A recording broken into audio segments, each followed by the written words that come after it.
Today is a really, really special day because it's a big celebration of Dufy, but we're standing in this, you're sitting, I'm standing in this extraordinary gallery, in this extraordinary room, surrounded by Dufy. I went to a very poignant exhibition in Paris, talking there just after lockdown actually, and it's to Art Society Paris talking on Dufy. Right? Tall order, right? The English don't realise his position.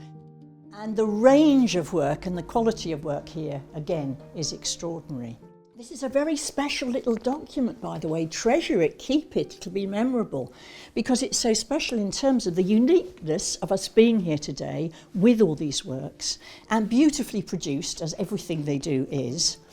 And I wanted to use Dufy's words to start off with because he has been so widely misunderstood. And you know, it was David Hockney who first put me onto this. I know him in person. David Hockney is always talking about Raoul Dufy as the most misunderstood and underrated genius of the 20th century. In my painting, there is neither ground, nor background, nor sky. There are colours whose relationship creates space, and that is all. And he says, this is Dufy word again translated, my struggle for light, which is the soul of colour. Colour without light is lifeless. So that's going to be really important for understanding him. And as Hockney says, it takes a while to really look, very Hockney thing, look, and then you see.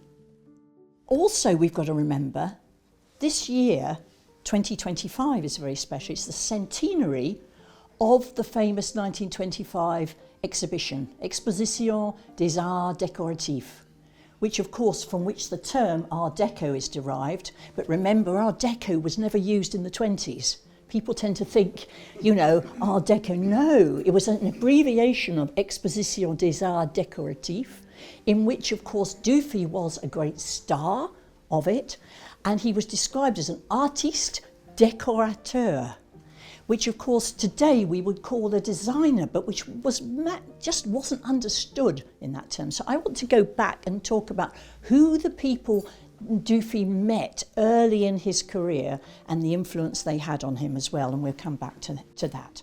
Dufy is particularly interesting because people think of him as a society painter, etc.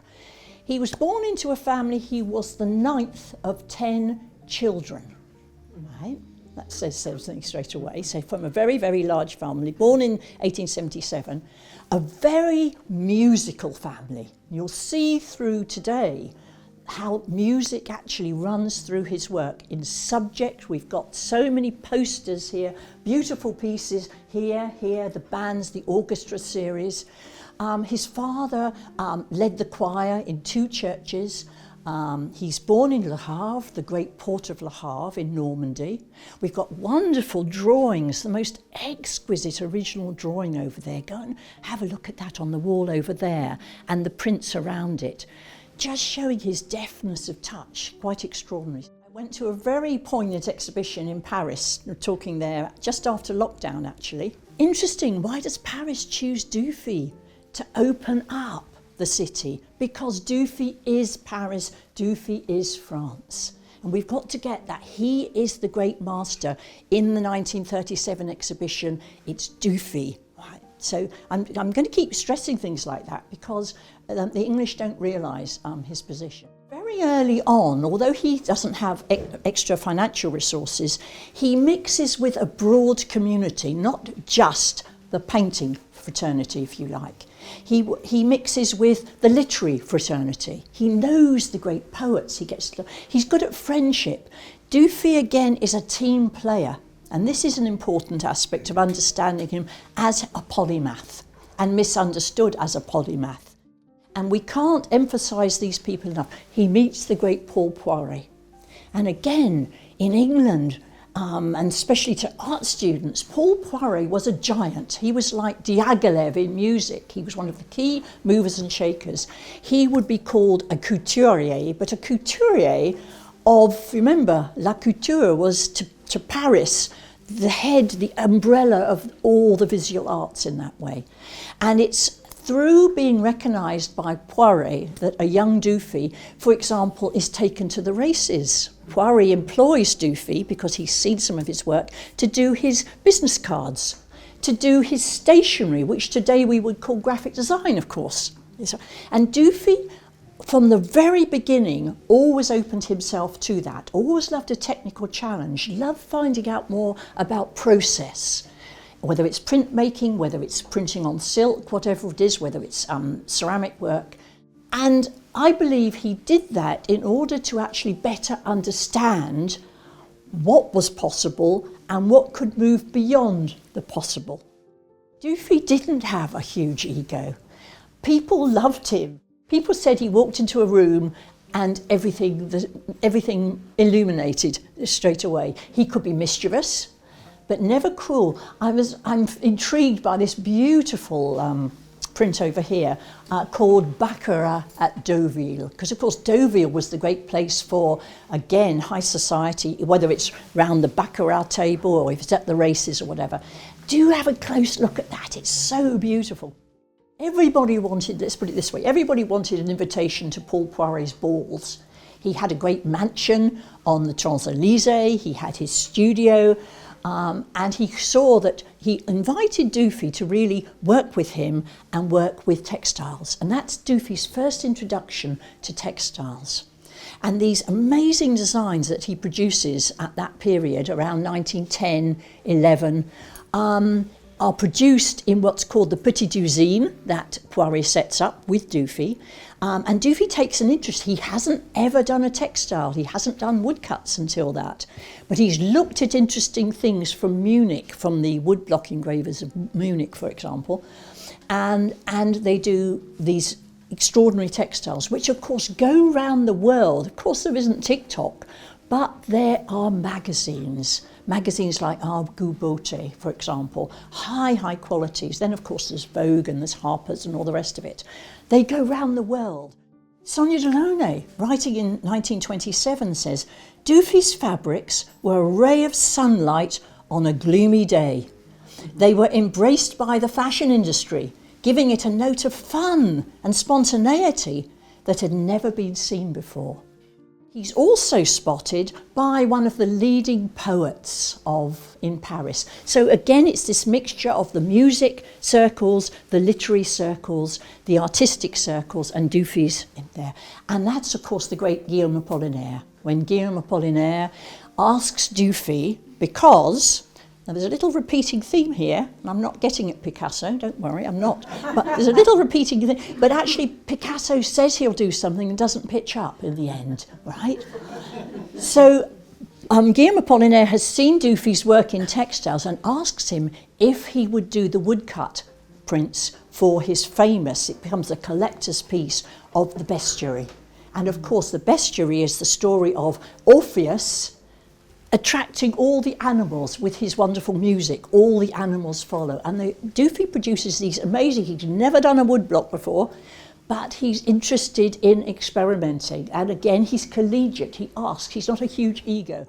Dufy starts mixing in these circles, but the last thing is he a member of high society? And actually, when you see his drawings, you see the sort of mischief sometimes and the things. And a wonderful print over there, the Bois de Boulogne on that wall over there, which is actually showing, is a very good demonstration of how, as Guillaume Apollinaire says, that actually Dufy is doing things in a completely different way. He's inventing, and it's an Apollinaire who first uses this frame. He says his work is luminous. It's full of luminosity. That again, light and colour. And it happens so seemingly effortlessly that you don't notice it's happening. How does your eye not sort of weave in and out and up and down without any traditional perspective? As he's saying, there's no ground, there's no sky like that.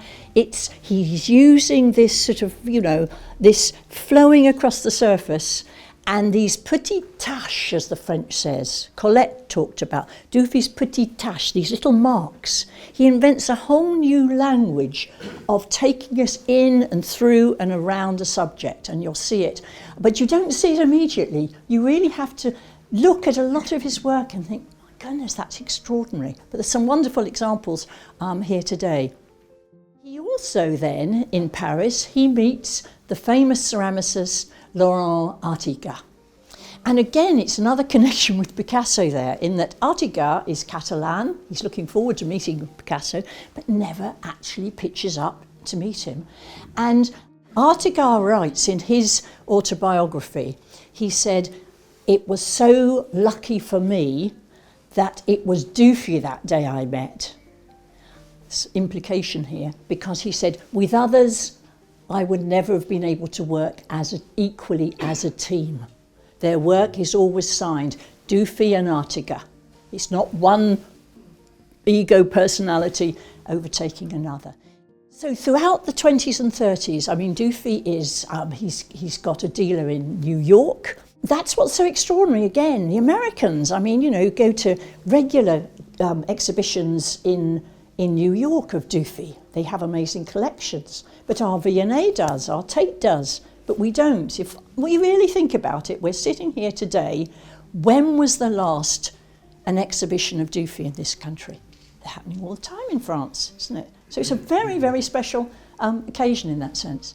Now, if we look over by the reception area there are 3 wonderful drawings, flower and the assemblage of flowers, stunning, because Colette, the great writer, commissioned Dufy to illustrate her book of poems. She called it Le Tâche Péremptoire, and by that she meant it was just that, it was éclatant, it was bursting, and it was schematic, and it was delight, if you like. Des petites taches. How do we read that as foliage? Actually, we could look at some of Hokusai's prints, which of course interested Dufy. This little language that he develops of these sometimes little, you know, sometimes you look at his original works, and if it's like the sun on the sea, and he just does these little V's, and you think, oh yes, that's that first time you see that light of the Côte d'Azur. It is like that, it's brilliant. We forget how famous he was at Venice Biennale, you know, just before the war. Really. Now, Dufy had been in Paris for the big 1937 exposition too, where again, let us not forget this, that Dufy is a French national, and there's a difference between being a French national and too old to fight this time, and his attitude to what's happening with the German advance. He's referred to as Le Maître Dufy, Le Maître of France. He celebrates the French pavilion that's representing the whole country, which has all kinds of coded messages. And what's so interesting is, if you look at postcards of the 37 exhibition, when I first, because I'm a great collector of vintage postcards, and what I couldn't believe was that in the 37 exhibition, the German swastika is flying at full mast all around the German pavilion, which is quite extraordinary. And I went to talk to a neighbour about this because I found it so shocking, and he said to me, but of course everybody knew what was happening. Now that's interesting, because I firmly believe that Dufy makes these 600-metre murals that subject around France, its history, its heritage, the scenes he shows, and the civilization and the Enlightenment, the home of the Enlightenment.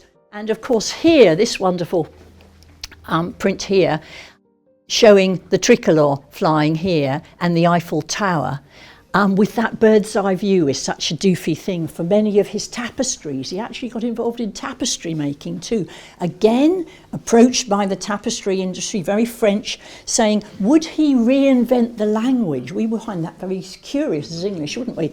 Why would you do that? Invent a new form. Look at tapestry making, which he does for the Beauvais tapestry makers, but he wants to go and meet the teams, find out what the technology is, how he could push that a step beyond, and do, which he does. And he does his bird's eye views in the tapestries of that. So we've got an amazing collection here. Dear Gertrude Stein, who of course was a great friend of Dufy's. So again, it's not a polarity. She doesn't collect Picasso instead of Dufy. She collects both. And she says, but bear with me, this is her language here, but she says, funnily enough, it was seeing Dufy in Aix-les-Bains made me realise painters do not paint the colours that their eyes see, they paint the colours of which they themselves are composed. Bear with me. Think of Dufy. Nobody calls him abstract, but he is. He does not paint what he sees, he paints what he is. And it's certainly not what anyone else sees. And so this is what life is. It is a pleasure. In the darkest days of the occupation, I was very homesick for Paris. I used to say I was homesick for the quays of Paris and a roast chicken. Well, she would. I always think of Dufy and his etching of the kitchen utensils and the roast chicken, war and rheumatism. One must meditate about pleasure. Dufy is pleasure. But he is extraordinary, and of course at his funeral you had people like Jean Cocteau, another again great polymath, or Chagall, your wonderful Chagalls in this gallery, you know, talking about Dufy as a wonderful, wonderful artist, but more importantly a wonderful human being. Thank you.